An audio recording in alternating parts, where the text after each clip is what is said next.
Sahabat, ikuti video ini sampai selesai, di mana nanti kita akan tahu apa yang terjadi dalam Pilpres 2024 kali ini yang sebenarnya. Banyak sekali orang yang berpendapat bahwa metode survei dan polling akhir-akhir ini adalah penggiringan opini, atau banyak yang tidak benar. Maaf, Anda berbahaya kalau cara pemikirannya di generalis seperti itu. Data survei sangat kita butuhkan, di mana tentunya syarat datanya benar dan valid dengan metode yang benar, dengan manusia yang profesional, dan juga dilakukan di tempat yang tepat. Hasil survei itu penting di setiap pengambilan keputusan. Kita memerlukan data yang benar dan harus ada metode agar dapat data yang tepat, setepat mungkin, seakurat mungkin, untuk bisa membaca pasar, membaca keinginan kelompok, membaca wilayah, membaca tren, dan sehubungan dengan hal itu banyak yang bisa mendapatkan polling atau hasil survei yang memang tepat dengan apa yang terjadi di masyarakat. Di sisi lain, kita kalau ingin sukses usahanya, sukses karir profesionalnya, sukses di pilkada, sukses di pilpres, dan sukses sebagai anggota parlemen, maka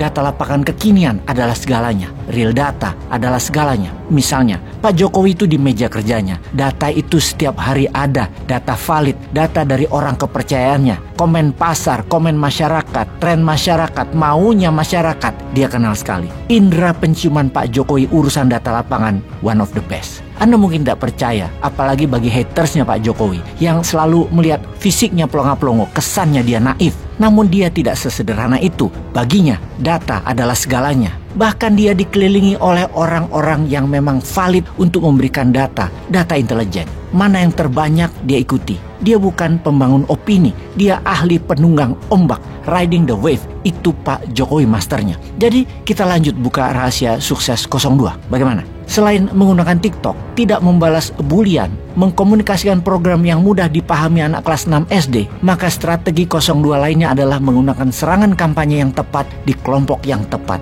Kelompok mana saja itu? Ada 4 kelompok manusia di Indonesia yang kita kategorikan berdasarkan pola kerja pikiran bawah sadarnya di dalam kesehariannya. Mereka adalah pertama kelompok agama religius atau agamis religius. Yang kedua adalah kelompok kaum abangan. Yang ketiga adalah saudara kita yang non-muslim. Yang keempat adalah mereka yang nasionalis. Agamis religius adalah mereka yang tertib, iman, rajin, ibadah, berkomunitas sesama. Dan dalam hal ini komunitas muslim yang kita bicarakan. Mereka biasanya memiliki ustadz pilihan mereka, memiliki kiai yang dihormati, yang dituakan, punya habib yang dipanuti. Selain komunitas sesama mereka, satu taklim, satu pengajian, dan banyak lagi kegiatan agama mereka bersama-sama. Komunitas tertib agamis dan religius ini berkisar antara 20 hingga 25% populasi di Indonesia. Kemudian ada kaum abangan. Mereka ini kelompok seakan berlawanan dengan yang agamis religius. Kelompok ini terdiri dari mereka yang beragama tapi tidak tertib iman. Agama hanya KTP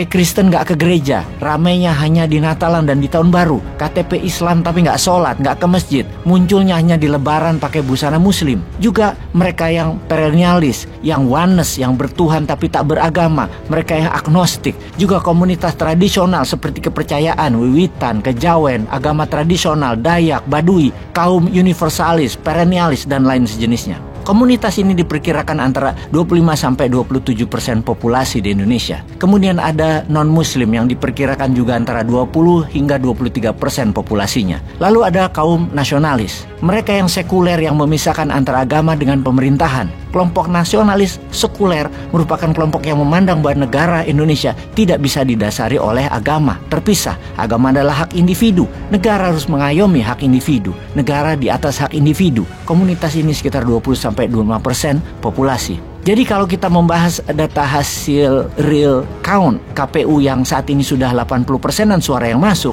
di mana suara 01 adalah sekitar 24,5%-an, suara 02 sekitar 58,9%-an, dan suara 03 sekitar 16,6%-an. Lalu kalau kita analisa fakta dari 4 kelompok tadi, kira-kira mulai terbaca siapa kaum yang ke 01, siapa yang ke 02, siapa yang ke 03. Tidak 100% tentunya yang agamis religius itu ke 01, tapi mayoritas iya ke sana. Dan mengapa 02 mencapai 58,9%? Karena terluas potensi pasarnya. Abangan bisa ke sini, agamis bisa ke sini, non-muslim bisa ke sini, nasionalis bisa ke sini. Jadi strategi menentukan target pasar kemudian membahasakan iklan kampanye yang tepat di setiap kelompok manusia dengan strategi yang benar, ya pasti menang suaranya.